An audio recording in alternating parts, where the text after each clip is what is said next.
आपके मन में यह भी सवाल आ रहा होगा कि मालदीव तो छोटा सा देश है, आखिर चीन या भारत जैसे बड़े से देश उसे इतनी अहमियत क्यों दे रहे भाई? दरअसल समुद्री सुरक्षा के लिहाज से मालदीव भारत के लिए बहुत इंपॉर्टेंट है। मालदीव हिंद महासागर में करीब 1200 द्वीपों वाला एक देश है। यह देश लक्षद्वीप से महज 700 किलोमीटर की दूरी पर है। मालदीव एक ऐसे महत्वपूर्ण जहाज मार्ग से सटा हुआ है जिससे होकर चीन, जापान और भारत जैसे कई देशों की ऊर्जा की आपूर्ति होती है। भारत का 90% से ज्यादा अंतर्राष्ट्रीय व्यापार हिंद महासागर से होता है। इसलिए हिंद महासागर में सुरक्षा व्यवस्था को कायम रखना भारत के लिए बहुत जरूरी है और उसके लिए मालदीव से यह दोस्ती भी इंपॉर्टेंट है। पीएम मोदी ऐसे वक्त में मालदीव गए हैं जब चीन, पाकिस्तान और बांग्लादेश मिलकर भारत को अलग थलग करने की साजिश कर रहे हैं। ऐसी कुछ खबरें चल रही कि पाकिस्तान ऐसा ट्राई कर रहा है कि ऐसा हो जाए। इसके लिए पाकिस्तान चीन से सटा जा रहा है और कह रहा है कि भारत के बिना सार्क जैसा कोई ग्रुप बना लेते हैं।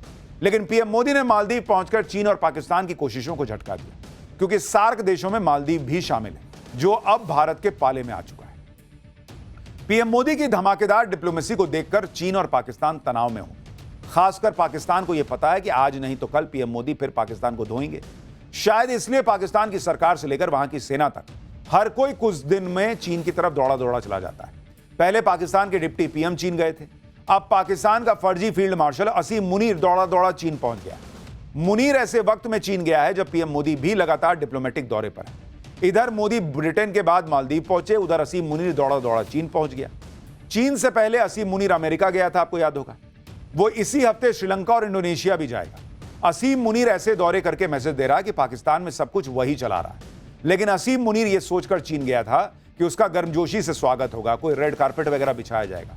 लेकिन चीन दौरे पर मुनीर की जमकर किरकिरी हुई। चीन के विदेश मंत्री वांग यी की बॉडी लैंग्वेज ही बता रही थी कि मुनीर की क्लास लगने वाली है। वैसे तो मीटिंग में मुनीर ने चीन के साथ दोस्ती को भाईचारे पर आधारित बताया, चीन के साथ पार्टनरशिप को चट्टान की तरह मजबूत बता दिया, चीन को आयरन ब्रदर तक बता दिया। लेकिन चीन के विदेश मंत्री ने मुनीर से पाकिस्तान में चीन के प्रोजेक्ट्स में हो रही देरी पर नाराजगी जताई, पाकिस्तान में चीन के नागरिकों पर जो हमले हो रहे हैं उस पर नाराजगी जताई, पाकिस्तान पर वादा खिलाफी का आरोप लगाते हुए नाराजगी जताई, पाकिस्तान को अपने घर के आतंकी खतरे के लिए डांट भी लगाई। चीन ने पाकिस्तान में सीपेक समेत कई प्रोजेक्ट में इन्वेस्ट कर रखा है, पाकिस्तान को अरबों डॉलर का कर्ज दे रखा है।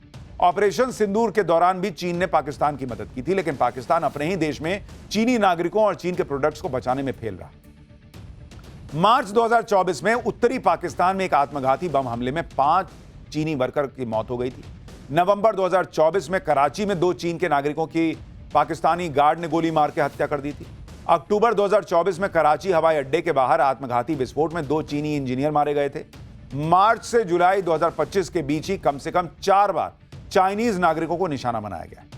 पाकिस्तान जब खुद को बचा नहीं पा रहा है तो वो चीन को क्या ही बचा पाएगा। इसलिए चीन पाकिस्तान की क्लास लगा रहा है कि इतनी भीख मिलती है, कम से कम उसके लोगों को तो बचाओ भाई, तुमको इतना भीख दे रहे हैं। एक तरफ पाकिस्तान की बेइज्जती पर बेइज्जती हो रही है, दूसरी तरफ भारत का सम्मान पर सम्मान। लेकिन इसके बावजूद भारत में गजब की पॉलिटिक्स चल रही है और उसी से जुड़ा अब अगला चैप्टर खोल रहा हूं।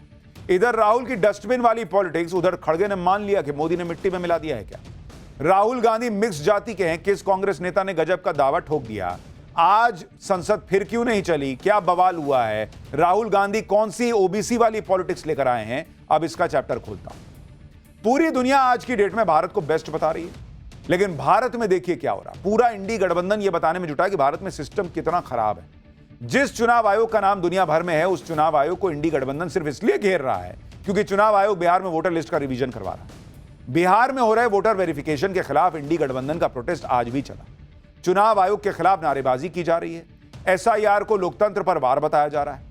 आप ये भी देखिए कि एक तरफ वोटर वेरिफिकेशन पर बवाल किया जा रहा है तो दूसरी तरफ कांग्रेस जाति की राजनीति को धार दे रही। आज दिल्ली में कांग्रेस का एक बड़ा कार्यक्रम हुआ जिसमें राहुल गांधी ने खुलकर ओबीसी पॉलिटिक्स की। इस कार्यक्रम में राहुल गांधी ने फिर से जाति जनगणना की बात की। राहुल गांधी के साथ खड़गे ने भी पीएम मोदी पर जमकर निशाना साधा। लेकिन सवाल यह है कि एसआईआर और जाति वाली राजनीति के दम पर इंडी गठबंधन नरेंद्र मोदी के सामने कितना टिक पाएगा। आज आपको विस्तार से यह बताऊंगा और एसआईआर पर विपक्ष के आरोपों का फैक्ट चेक भी करेंगे। लेकिन पहले जो आज हंगामा हुआ, जो पॉलिटिक्स हुई, जो फाड़ के डस्टबिन में डालना हुआ है, जरा देखिए उसकी एक झलक।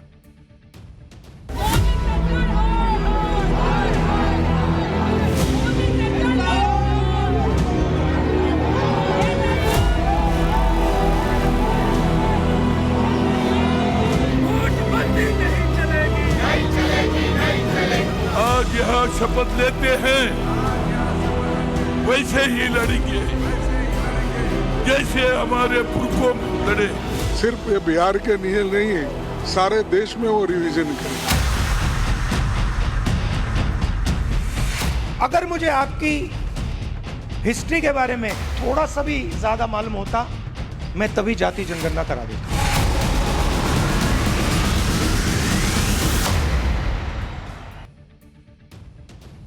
आज संसद के मॉनसून सत्र का 5वां दिन था, लेकिन आज भी इंडी गठबंधन ने बिहार के वोटर वेरिफिकेशन के मुद्दे पर यानी एसआईआर का जोरदार विरोध किया। संसद फिर नहीं चल पाई। इंडी गठबंधन के नेताओं ने संसद भवन परिसर में गांधी जी की प्रतिमा के पास जमकर नारेबाजी की। सभी के हाथों में एसआईआर का पोस्टर था और एक बैनर जिस पर लिखा था एसआईआर लोकतंत्र पर वार है। राहुल गांधी, मल्लिकार्जुन खड़गे, प्रियंका वाड्रा, रामगोपाल यादव, मनोज झा, डिंपल यादव जैसे कई नेताओं ने इस प्रोटेस्ट मार्च में हिस्सा लिया। इसके बाद सारे नेताओं ने एसआईआर वाले पोस्टर को फाड़ फाड़ के डस्टबिन में डालना शुरू कर दिया। मतलब यह दिखाने की कोशिश कर रहे थे कि एसआईआर को कूड़ेदान में फेंक देना चाहिए। राहुल गांधी, प्रियंका वाड्रा और मल्लिकार्जुन खड़गे सभी ने एसआईआर वाले पोस्टर को डस्टबिन में डाला। मल्लिकार्जुन खड़गे ने तो एसआईआर के पोस्टर को फाड़ के डस्टबिन में डाला, यानी पूरा ड्रामा क्रिएट किया गया और यह जताने की कोशिश की गई कि एसआईआर के जरिए चुनाव आयोग कितना बड़ा, मान लीजिए कि इनकी नजर में अपराध कर रहा है। सुनिए एक बार इंडी गठबंधन के नेताओं। हमारे चुनाव आयोग को ये सोचना होगा कि उसका आदर्श बांग्लादेश का चुनाव आयोग नहीं होना चाहिए। इलेक्शन कमीशन मनमानी कर रहा है क्योंकि सरकार के कहने पे चल रहा है, और जो फ्री एंड फेयर इलेक्शन का जो पूरे देश में जो मामला है, कहीं ना कहीं जो डेमोक्रेटिक सेटअप है देश को, उसको ठेस पहुंचाने का काम ये सरकार कर रही है। वेरी अनफेयर, और ये कम्प्लीटली अपने आप को बेनिफिट करने के लिए बीजेपी कर रही है। इससे पहले आपने महाराष्ट्र में एक प्रयोग किया और लूट की सरकार बना ली, अब बिहार में वही प्रयोग करना चाहते हैं। विपक्ष एकजुट है, हम लूटने नहीं देंगे। इंडी गठबंधन बिहार में हो रहे एसआईआर का विरोध किए जा रहा है और चुनाव आयोग पर हमले कर रहा है, चुनाव आयोग पर मनमाने आरोप लगा रहा है। लेकिन चुनाव आयोग ने अब जो फैसला लिया है उससे इंडी गठबंधन को झटका लगने वाला है। चुनाव आयोग अब पूरे देश में एसआईआर कराने जा रहा है। चुनाव आयोग ने कह दिया है कि अपने संवैधानिक अधिकार के तहत वोटर लिस्ट की अखंडता की रक्षा के लिए अब पूरे देश में विशेष गहन परीक्षण यानी एसआईआर शुरू करने का निर्णय लिया गया। देश के बाकी हिस्सों में एसआईआर के लिए शेड्यूल सही समय पर जारी भी कर दिया जाएगा। चुनाव आयोग के इस फैसले से इंडी गठबंधन को जैसे करंट लग गया। अभी तक बिहार के लिए हंगामा कर रहे थे, सुप्रीम कोर्ट जा रहे थे, लेकिन अब पूरे देश में एसआईआर होगा और चुनाव आयोग को इसका संवैधानिक अधिकार भी है। ऐसे में इंडी गठबंधन कह रहा है कि बीजेपी डर गई है और अपनी सत्ता बचाए रखने के लिए इस तरह के काम कर रही है। सुनिए मल्लिकार्जुन खड़गे को। ये लोग डर के मारे आज ये रिवाइज करने की जो कोशिश कर रहे हैं, ये बहुत बुरी बात है। इससे देश का भी नुकसान होता है और लोकतंत्र का नुकसान होता है, और संविधान के तहत ये लोग नहीं चल रहे। वो अपने हुकूमत को बचाने के लिए बहुत से चीज़ें कर रहे हैं, लेकिन ये ठीक नहीं है। आज उन्होंने एक सर्कुलर निकाला, सिर्फ ये बिहार के लिए नहीं है, सारे देश में वो रिवीजन करेंगे, तो ये ठीक नहीं। यही लोग कुछ दिन पहले बैठ के कह रहे थे, तेजस्वी यादव वगैरह, कि उनको एसआईआर से प्रॉब्लम नहीं है, एसआईआर के तरीके से प्रॉब्लम है कि चुनाव के ठीक पहले क्यों है। तो भाई अब तो चुनाव बहुत जगह नहीं है, इस साल तो सिर्फ बिहार में चुनाव है, उसके बाद बंगाल में अगले साल है, फिर कहीं कहीं और होगा। तो पूरे देश में अब बहुत चुनाव के बहुत पहले एसआईआर हो जाएगा, तब क्या दिक्कत है। दूसरा कि ये सुप्रीम कोर्ट गए हुए हैं, सुप्रीम कोर्ट ने कहा कि चुनाव आयोग संवैधानिक अधिकार का इस्तेमाल करके एसआईआर कर रहा है, सुप्रीम कोर्ट ने उस पर रोक नहीं लगाई। तो फिर ये लाल किताब संविधान का क्या लहराते हैं जब संविधान को मानना ही नहीं है इन लोगों को। इंडी गठबंधन का आरोप है कि एसआईआर के जरिए वोटरों के नाम वोटर लिस्ट से काटे जा रहे हैं, जबकि चुनाव आयोग इस पर सफाई दे चुका है। आज ही चुनाव आयोग ने आंकड़े जारी किए, बिहार में एसआईआर कितनी स्पीड से हुआ है आप इसको देखिए। चुनाव आयोग के मुताबिक 24 जून को बिहार में एसआईआर कराने का आदेश दिया गया था। एक महीने के अंदर बिहार के 99.8% मतदाताओं को कवर किया गया है।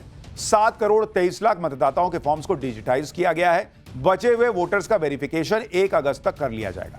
एसआईआर से पता चला है कि बिहार में 22 लाख मतदाता जीवित नहीं है। 7 लाख मतदाताओं के नाम एक से ज्यादा जगह मिले हैं। 35 लाख वोटर हमेशा के लिए बिहार से जा चुके हैं। यानी एसआईआर से बिहार के मतदाताओं की सारी जानकारी चुनाव आयोग को मिल चुकी है और अब इसी जानकारी के हिसाब से वोटर लिस्ट बनेगी जो पूरी तरह से सही होगी। यही बात सरकार भी कह रही है कि जो लोग जिंदा नहीं है उनके नाम वोटर लिस्ट में क्यों होने चाहिए। और सबसे बड़ा सवाल तो यह है भाई कि भाई जो लोग जिंदा नहीं है, मर गए, उनका नाम वोटर लिस्ट से हटाया जा रहा है। या तो आप उस आदमी को खड़ा कर दीजिए कि ये जिंदा है, देखिए इसका नाम हटा दिए हैं मरे हुए में डाल के, और नहीं तो आप क्यों परेशान हो रहे हैं भाई? हो सकता है कि भाई जिसका नाम हट रहा है, जो जिंदा नहीं है, उसका भूत आके मान लीजिए वोट करता, तो हो सकता था कि भाई वो बीजेपी के लिए वोट ही नहीं करता। सुनिए केंद्रीय मंत्री ललन सिंह क्या कह रहे हैं, पहले उसको सुनिए। खैर आगे की बात बता। SIR क्यों वो SIR चाहते हैं? जो वोटर मर गया, जो वोटर है ही नहीं जीवित, जो वोटर परमानेंटली देश छोड़ के चला गया, वो काहे के लिए वोटर रहेगा? जो 2 जगह वोटर है, जो देश का नागरिक नहीं है, तो इसमें कौन आपको उनको, वो चाहते हैं कि उनको एक तरफा खेलने के लिए दिया जाए, ऐसा नहीं होता है। लेकिन ये विपक्ष की पॉलिटिक्स एक्सपोज होती जा रही है। अब तो लोग कहने लगे हैं कि इसका मतलब ये लोग बिहार चुनाव हार रहे हैं, ये समझ गए हैं, और अभी से अपने हार की वजह जो है ना वो लोगों के सामने सेट कर दे रहे हैं कि भाई हम में कोई कमी नहीं है, वोटर वेरिफिकेशन हो गया इसलिए जो है बीजेपी जीती। कांग्रेस वोटर वेरिफिकेशन के लिए सीधे सीधे पीएम मोदी पर हमले कर रही है। कांग्रेस कह रही है कि पीएम मोदी झूठों के सरदार हैं। सुनिए मल्लिकार्जुन खड़गे कांग्रेस अध्यक्ष को। तुम सबको सता रहे हैं, तुम सबको सता रहे, सबको मट्टी में मिला के तुम अकेले जिंदा रहना चाहते हैं, और ये नहीं चलेगा। चल गया, 1 बार 2 बार 3 बार चल गया, इसके आगे नहीं चलेगा, क्योंकि वो हमेशा झूठों के सरदार है। झूठ बोलना ही उनका काम है, लेकिन लोगों में चीड़ क्यों नहीं आ रही, मेरे को समझ में नहीं आया। मल्लिकार्जुन खड़गे ना, उनमें एक बहुत खास बात, वो बोलते बोलते सच बोल जाते। कह रहे हैं कि लोगों में चिढ़ क्यों नहीं आ रही, मुझे समझ में नहीं आती। यानी वो खुद मान रहे हैं कि पब्लिक नरेंद्र मोदी से चिढ़ी हुई नहीं है। खुद कह रहे हैं कि तुम हमको मिट्टी में मिला के खुद जिंदा रहना चाहते हो, और 1 बार 2 बार 3 बार कर लिया, अब नहीं होगा। यानी मान रहे हैं कि 3 बार मोदी ने मिट्टी में मिला दिया। बोलते हैं तो बोलते बोलते में ना फ्लो में निकल जाता है सब। यानी कांग्रेस इस बात से परेशान है कि देश की जनता पीएम मोदी के खिलाफ हो क्यों नहीं रही है, चिढ़ क्यों नहीं रही है मोदी से। SIR के मुद्दे पर कांग्रेस हंगामा कर रही है, लेकिन कांग्रेस को भी लग रहा होगा कि इस हंगामे से उसे बहुत ज्यादा फायदा नहीं होने वाला, इसलिए कांग्रेस अब फिर से ओबीसी कार्ड खेल रही है। आज दिल्ली में कांग्रेस ने भागीदारी न्याय महासम्मेलन का आयोजन किया। इस महासम्मेलन में कांग्रेस के कई ओबीसी नेता मौजूद थे। राहुल गांधी, मल्लिकार्जुन खड़गे और इस कार्यक्रम में कई दूसरे नेता शामिल हुए। कार्यक्रम के दौरान कांग्रेस के कार्यकर्ताओं को शपथ दिलाई गई कि वो राहुल गांधी के साथ खड़े रहेंगे और जो काम दिया जाएगा उसे पूरा करेंगे। देखिए शपथ ले रहे हैं लोग। राहुल गांधी लगातार जातिगत जनगणना की बात करते हैं और इसके जरिए ओबीसी समाज को समान भागीदारी देने का वादा करते हैं। आज राहुल गांधी ने जाति जनगणना को लेकर अपनी गलती भी मान ली। राहुल ने कहा कि दलितों और आदिवासियों के मुद्दे समझना आसान है, लेकिन ओबीसी की समस्या समझना मुश्किल है। राहुल ने कहा कि अगर उन्हें ओबीसी समाज के इतिहास के बारे में थोड़ा ज्यादा पता होता तो वो काफी पहले जातिगत जनगणना करवा देते। सुनिए राहुल गांधी। अनटचेबिलिटी उनकी हिस्ट्री है तो एकदम पता लग जाता है। आदिवासियों की भी इश्यूज आसानी से समझ आ जाती हैं। आप उनके इलाके में जाइए, जंगल, जल, जमीन बिल्कुल सामने दिखता है। मगर ओबीसी की जो इश्यूज हैं, जो मुश्किलें हैं, वो छुपी रहती हैं, आसानी से नहीं दिखती हैं। मेरी रिग्रेट क्या है कि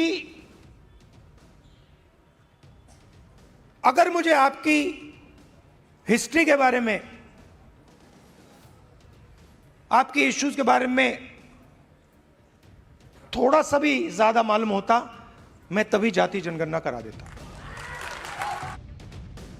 आज सबकी जीवा पर जो है ना मां सरस्वती विराजमान थी, सब सच बोल रहे हैं। राहुल गांधी भी कह रहे हैं कि उन्हें ओबीसी का इतिहास ज्यादा अच्छे से पता नहीं था। अगर पता होता तो कांग्रेस सरकार के दौर में ही कास्ट सेंसस करवा देते। बॉस, आपको नहीं पता था, बाकियों को भी नहीं पता था। आप थोड़े प्रधानमंत्री थे, जो प्रधानमंत्री थे उनको भी नहीं पता था। इतने सीनियर कांग्रेस के नेता, किसी को ओबीसी के बारे में पता ही नहीं था। और आपको मतलब ऑलमोस्ट, आप जिस तरह से कहा जाता है कि भाई रिमोट से सरकार चल रही थी, तो जो रिमोट पकड़े हुए लोग हैं उनको ही नहीं पता कि ओबीसी की समस्या क्या थी। और ये राहुल गांधी को प्रधानमंत्री बनना है, इनको 2025 में अब जाके समझ में आ रहा कि ओबीसी की समस्या क्या है। इसी कार्यक्रम में राहुल गांधी ने खुद की पीठ भी हालांकि थपथपा ली। राहुल गांधी ने कह दिया कि दलितों, अल्पसंख्यकों और महिलाओं के मुद्दे उठाने के लिए उनको अच्छे नंबर भी मिलने चाहिए। वो जिस मुद्दे को उठा लेते हैं उससे पीछे नहीं हटते। राहुल गांधी ने कहा कि इस बारे में आप लोग यानी कांग्रेस कार्यकर्ता प्रियंका वाड्रा से पूछ सकते हैं। सुनिए एक बार वो बयान। जहां तक मैंने, चाहे वो आदिवासियों की बात हो, दलितों की बात हो, माइनॉरिटीज की बात हो, वहां पे मुझे लगता है कि मुझे अच्छे नंबर मिलने चाहिए। महिलाओं के इश्यूज पर मुझे सही नंबर मिलने चाहिए। आप मेरी बहन से पूछो, कभी मिलोगे तो पूछना कि अगर कभी राहुल ने किसी चीज के बारे में मन बना लिया तो उस बात को वो छोड़ेगा या नहीं छोड़ेगा, वो पूछ लो उससे। मैं नहीं छोड़ने वाला। पीएम मोदी को घेरने के लिए राहुल गांधी और कांग्रेस ओबीसी वोट बैंक को कंसोलिडेट करने की कोशिश कर रहा है, और यह कोशिश आज से नहीं बल्कि लोकसभा चुनाव 2024 के पहले से कर रहा है। पीएम मोदी ने राहुल गांधी से जातिगत जनगणना वाला मुद्दा भी अब छीन लिया, तो अब राहुल गांधी ओबीसी सेंटिमेंट को भड़काने में लगे। मजे की बात यह है कि कांग्रेस के नेता और समर्थक राहुल गांधी को ओबीसी समुदाय का मसीहा बताने में लग गए। आप देखिए कि आज कांग्रेस के कार्यक्रम में डॉक्टर कांचा इलैया ने राहुल गांधी को कई जातियों का मिक्स बता दिया। डॉक्टर कांचा इलैया तेलंगाना में कास्ट सर्वे के लिए बनी एक्सपर्ट कमेटी के वाइस चेयरमैन थे। सुनिए वो क्या कह रहे राहुल गांधी किस जाति के। You know what their caste background is? Gandhi was from Banya caste. Ambedkar was from Dalit caste. Patel was from Shudra OBC caste who liberated my own state from Nizam. And Nehru was from Brahmin caste. Rahul is a mix of all castes today. He is a mix of all castes. अब ये कैसे होता है ये कांग्रेस वाले जी ही समझ सकते हैं। खैर ये सब तो चलता रहेगा। पाठशाला में अब अगला चैप्टर जिसमें आपको बताऊंगा हजारों की सैलरी वाले सरकारी कर्मचारी के घर इतने नोट, इतना सोना मिला कि देखिएगा तो आंखें फटी रह जाएंगी। गड्डियों से भरी तिजोरी, तिजोरी के अंदर तिजोरी के वो खबर जिसकी हर तस्वीर आपके होश उड़ा देगी, अब आपको देखना चाहिए। इस देश में सड़कें टिकती नहीं है, गड्ढे पड़ जाते हैं, पुल टिकते नहीं है, कभी भी गिर जाते हैं।